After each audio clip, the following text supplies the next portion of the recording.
And let's face it, Australia does know how to make World Cups and make history. It's a brilliant segue that, because what we're going to discuss next is this upward swing in momentum for Australia now. Scary for every other side. Can be, because what you, especially you and your sides in 2003 and 2007 have done in the past, what makes Australia such great champions, the performers for the big occasions, big match Johns, if you will. Well, I think you have to kind of step behind the scenes of Australian cricket to realise that in the last 3 or 4 decades, Shield cricket, grassroots cricket, and I'm sure a lot of foreign players that come over and play in Australian conditions will attest to this. It's really hard cricket. There's no such thing as an easy run. When touring sides come over, they play very good first-class cricket teams that always have a 3-pronged pace attack, a couple of handy all-rounders, and a couple of decent spinners as well. So, there's no such thing as a free lunch in Australian cricket. You have to work your way into it. In my generation, I had 7 years where I didn't play for Australia. I sat on the outfields and took my time, learnt my game, developed it well over that period of time, and didn't wait to just hope to get selected. I forced selectors' hand. The side backed the team. It was always harder to get out of the team than into it. So once you're in that side, generally speaking, it's over the years, you've really earned it, like the case I put forward to the Australian selectors. And then once you're in there, you get backed, and they'll say to you, you're in my team for this amount of time, forget the results, just go out there and execute your game plans. And so that's another key factor in the development of Australian cricket. And then there's the big stage and the expectation, and that just comes from hardened performances over long periods of time, where the expectation, and this is not just in cricket, this is in sports right across different genres. You take, for example, tennis. There's been some fantastic champions that have come out of a small country of Australia that have gone on to win majors. Golf, the same. Anything in athletics, swimming in particular. These are sports across the genres that make very capable athletes. So it's that sort of genetic or that gene pool that actually adds to the quality of athlete that comes out of Australia as well. Ash Barty is a Grand Slam winner, and she's played professional cricket at the highest level. Yeah, she's just a champion, that's exactly right. But there's this great expectation that once you're there, that there's a job to do. And so there's not a lot of ego in Australian sport. It tends to be, very much performance driven around how it is that you can execute your skills. There's a real buy-in to the culture of Australian cricket as well.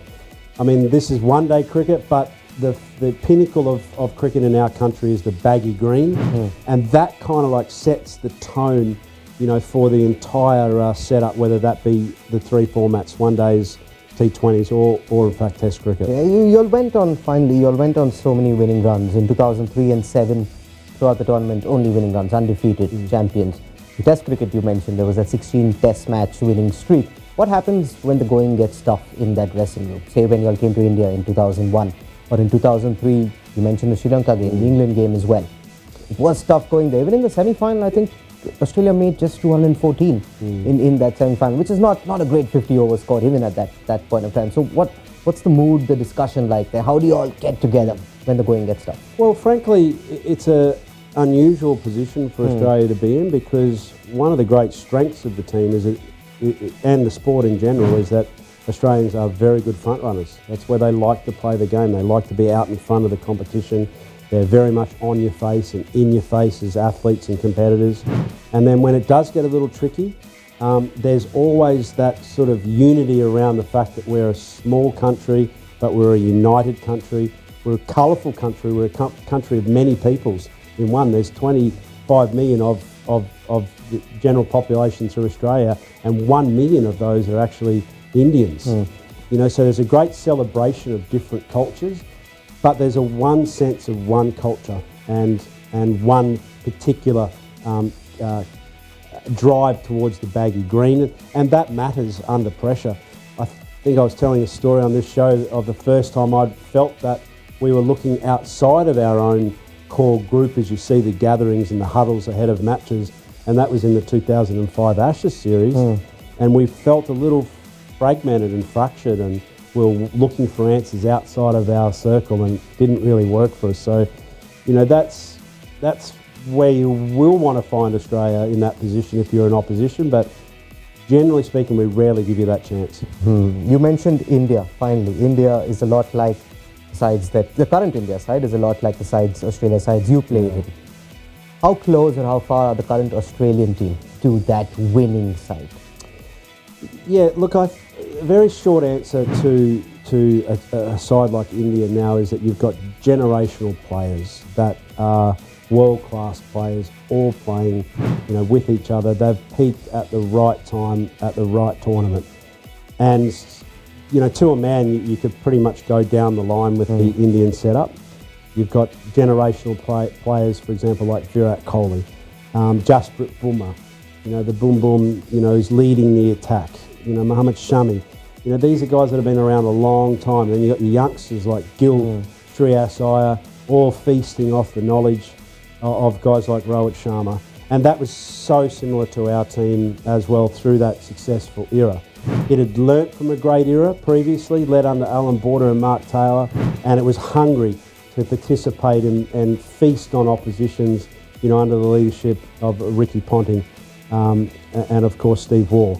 And Steve Waugh's quest was always the last frontier campaign here in India, which we didn't quite reach in 2001, but it didn't stop us trying. That was a great series, one of the great Test match series of all time, I'd suggest. So that kind of like paved the way, for when the side came back again to win under Adam Gilchrist's leadership with Ricky Ponting being out injured. But we had a generationally great cricket team. Opposition sides would look and go, oh, we've just got Damien Martin out, and oh, gee, now we've got Adam Gilchrist to contend with, or we've just got Marto out, we've got Andrew Simons, or so forth. And then the bowling attack, having two of the greatest all-time bowlers in the team with Shane Warne and Glenn McGrath meant that we were always comfortable taking wickets, and that's what cricket's about, because if you're taking wickets in any format, you're in the game, and you've got to take 20 wickets to win a Test match, and that seemed to be no problem for those guys, with support acts like Brett Lee and Jason Gillespie, greats of the game.